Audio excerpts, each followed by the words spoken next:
Hello guys, நீங்கள் வீடியோவில் என்ன பார்க்க போகிறோன்னா, எப்படி நம்ம வந்து பேபால் வெரிஃபிகேஷன் வந்து பண்ணுறது, எப்படி இன்டர்நேஷ்னல் ட்ரான்ஸ்ஃபர் வந்து எனேபிள் பண்ணுறதுன்னு பார்க்க போகிறோம். ஃபஸ்ட் ஸ்டெப் வந்து உங்கள் பேங்க் அக்கௌண்ட்டு வேணும்.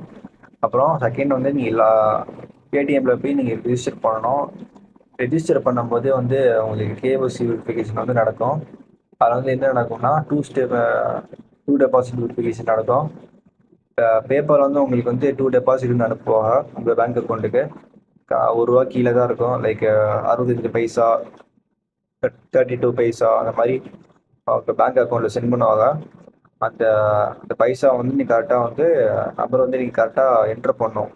என்ட்ரு பண்ணி முடிச்சதுக்கப்புறமா உங்கள் கேஒய்சி கம்ப்ளீட் ஆகிரும்.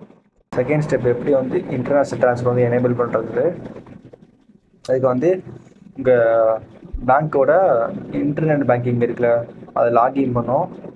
லாகின் பண்ணதுக்கப்புறமா கார்ட்ஸ்னு ஒரு மேனேஜ் கார்ட்ஸ்னு ஒரு செக்ஷனில் போய் இங்கே பார்த்தீங்கன்னா 2 இருக்கும். எனக்கு அப்படி இருந்துச்சு, உங்களுக்கு வேறு மாதிரி கூட இருக்கலாம். 2 செக்ஷன் இருக்கும். டொமேஸ்டிக் இருக்கும், இன்டர்நேஷ்னல் இருக்கும். டொமேஸ்டிக் தான் மோஸ்ட்லி எனேபிள் ஆகிருக்கும், இன்டர்நேஷ்னல் வந்து எனேபிள் ஆகிருக்காது.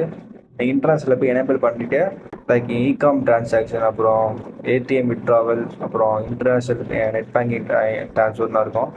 அது எல்லாத்தையும் நீங்கள் எனேபிள் பண்ணிவிட்டு ஒரு ரேஞ்ச் ஃபிக்ஸ் பண்ணிக்கணும். 5 to 10 lakhs வந்து மந்த்லி செலவு பண்ணுற மாதிரி செட் பண்ணதுக்கப்புறமா உங்களுக்கு ப்ராசஸ் கம்ப்ளீட் ஆகிருக்கும். ஸோ 1 hour கழிச்சு நீங்கள் வந்து பேப்பரில் போய் பார்க்கணும். அப்படி ஆகலைன்னா அந்த கார்டை ரிமூவ் பண்ணிவிட்டு திருப்பி நீங்கள் அதை கார்டு டீட்டெயில்ஸ் என்ட்ரு பண்ணால் வந்துடும். கார்டு நம்பரு அப்புறம் சிபிபி கோடு திருப்பி நீங்கள் என்ட்ரு பண்ணாவே கண்டிப்பாக வந்துடும். ஸோ இவ்வளோ தான் ப்ராசஸ். இப்போ வந்து என்ன பிரச்சனைனா, இப்போ சில பேங்க்ஸில் பார்த்தீங்கன்னா ஐஓபி ஆர் எஸ்பிஐ பேங்க்கில் வந்து இந்த மாதிரி அந்த நெட் பேங்கிங்கில் போய் அந்த ஆப்ஷன் கார்டு ஆப்ஷன் இருக்காது. அதுதான் நான் ஃபேஸ் பண்ணியிருக்கேன். நான் வந்து ஐஓபி பேங்க் முன்னாடி வச்சுருந்தேன், அந்த ஆப்ஷனே இல்லை. அப்புறம் தான் ப்ரைவேட் பேங்க் நான் மூவ் ஆனேன். மூவ் ஆனதுக்கப்புறம் தான் வந்து பேப்பர் வந்து நான் இன்டர்நேஷ்னல் ட்ரான்ஸ்ஃபர் வந்து எனேபிள் பண்ணேன். ஸோ இது வீடியோ உங்களுக்கு ஹெல்ப்ஃபுல்லாக இருக்குன்னு நினைக்கிறேன். தேங்க்யூ ஃபார் வாட்சிங்.